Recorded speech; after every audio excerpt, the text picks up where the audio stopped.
I just wanted to talk a little bit of sports, and I thought it would be fun to talk about some of these uniforms because it has turned into something really as a big deal. I don't know how you feel about it, John. I know that I like seeing the uniforms. I think it's really cool, and obviously Phil Knight, the tradition, it all started in 1999 at Oregon and right in the backyard of Nike, and they just came out with some of the most outrageously cool uniforms and the combinations of uniforms and all the things that go into it, the different fonts for the numbers and everything, the themes and stuff. Absolutely incredible. But has it gone too far? So the only reason I bring that up is when you look, a lot of these teams these days, John, in schools or at the professional level teams, they don't have the colors that we're all used to seeing, right? So it kind of throws you off a little bit. The Vikings are the purple people eaters. They should have some purple somewhere on the uniform, one would think. But same thing goes for college. You know, you look at all these different uniforms and these guys are rolling them out. I got one stat and then I'll listen to hear what you have to say. But so those that participate the very least in the uniforms are Bama, Notre Dame, USC, Texas, Penn State, and Georgia. And by the way, when you look at those schools, John, they have almost 50 national football titles all time. So I don't know. Is it because that these guys don't need to change their uniforms all the time? Do they stick to the colors, which I think they do? If you watch Penn State, they're in white. And they've got that dark blue or whatever. And you look at Alabama, you got that crimson, and then you got the white. And you look at the helmets, they look about the same as when Joe Namath was playing. So I don't know. What do you think about all these uniforms? Do you like it at the college level? Do you like it at the pro level? Or how do you feel about this? Because there's a lot of people who love it. And there's a pretty decent amount of people who are like, you know what? I don't know who the hell's playing. And I get that. And we all know ultimately it's about sales. It's about revenue generated by the sales of these unique uniforms. So for instance, as Pete said, the Vikings, they have a uniform this year that is pure white. Yeah. They'll be just like the ice monsters were in Game of Thrones or whatever, Pete. It's, the face mask white, helmet white, the whole jersey white, the pants, everything white. So it's almost blinding when you look at them, quite frankly. And then there's a lot of teams that opt for an all black uniform, whether it's Atlanta Falcons or whomever. So it's to sell uniforms, it's revenue, and it's a lot of revenue. In particular for college, they just had a ruling, Pete, I think it was a week ago, maybe it was 10 days ago, that the NCAA was going to be bankrupt potentially on this ruling because the court case was, do athletes get to share in the $2.8 billion that they generate from the sales of these uniforms and other trinkets and things like that, hats, but let's say primarily jerseys, Pete, things like that. And the NCAA settled. They folded like a chair. At a whatever, an outdoor fest, because if they lost and they got treble damages, which means 3 times for those of you who went to public school. By the way, Pete and I went to public school.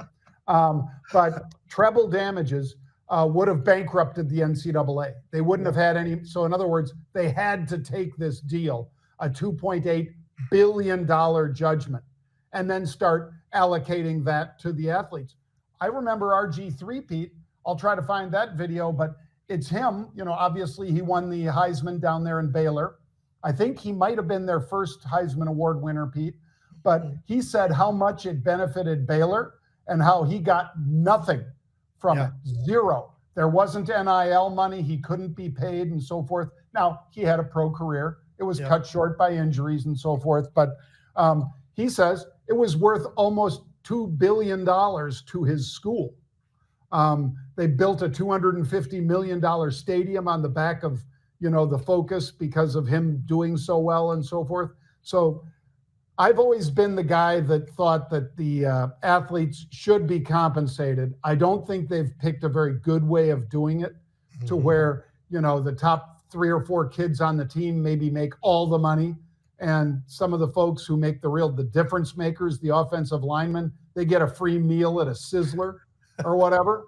But I think that despite that, getting these athletes some of the money, otherwise these college teams, it's basically a allocated pro franchise, and they cost, last time I checked, Pete, a couple $1 billion to as much as $6 or $7 billion for a pro franchise. Why should they get to keep all the money when all they're giving the kid is a freaking scholarship, which they're not even going to give them anymore?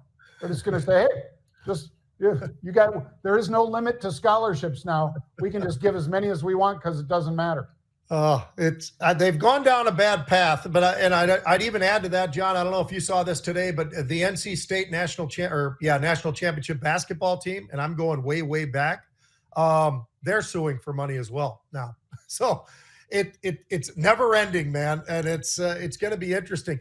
Kind of sticking with money because you and I are sports guys and money guys or whatever, but. How about this? So, a couple weeks ago, I'm out there and I told you I was out there watching Brock Purdy, and he was the first guy on the field, the last guy off the field. He was still throwing the ball to the ball boys when I left practice in San Francisco and at Santa Clara. And I'll tell you, he's making, John, a whopping, I think it's $950,000 because he went up from where he was at $850,000 last year. I think he gets $950,000 this year. So someday he will get paid, but I just wanted to read off a couple of the guys and what they're making in college football right now because of NIL. It's Shedeur Sanders is at the very top, $4.7 million.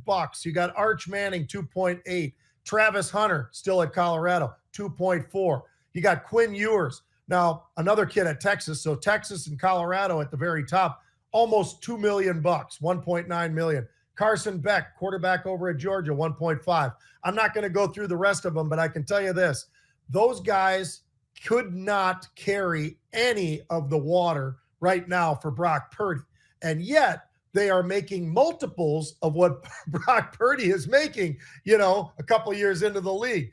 So somewhere along the line, they're going to have to figure out one thing. Why is the NFL so good, so great, so unbelievable relative to a lot of the other sports? They have a salary cap, and it's penalties that are substantial if you're over and all the rest of it. And I don't know, John, on NIL, I don't know how you tame it other than to say, okay, here's what we're going to do. There is a number, whatever that number is, and nobody can surpass that number. And I think if they did something like that, at least it kind of changes a little bit of how college sports kind of still look like college sports, because I don't know. I feel bad that this has turned into just professional football. I mean, it's the semi-pros are professional, but they're making more money than a lot of guys in the NFL. The average long snapper, John, makes $1 million a year. I just read you off 8 or 10, or at least that top 20 are all $1 million plus. I mean, it's unbelievable. Yep, it is, Pete. And as usual, you're ahead of the curve. I'm sure there will be some sort of discussion, at least, about it. I don't know if they'll be able to put, again, the toothpaste back in the tube now that it's out there. And again, Arch Manning never started a single play for the University of Texas. Now, spring game, yes, but he was getting that money last year, Pete. Yeah. It's just that his uncles and his dad and grandfather said, nope, you can't touch that until you play. And I get it, but there has to be some sort of, adult supervision of this. And I just think the NCAA is a bunch of wusses that they've let this go on like this, Pete, without putting down any rules at all. Right. Just like pay them as it went from, if you got, a free meal someplace, or if they flew you home to go see your mother's funeral, you could get an NCAA bar. And by the way, SMU, Pete, $60,000 they caught them. Maybe they did a lot more, but $60,000 they got the death sentence. Yeah. Now you got guys making $5 million. Something's wrong with the NCAA.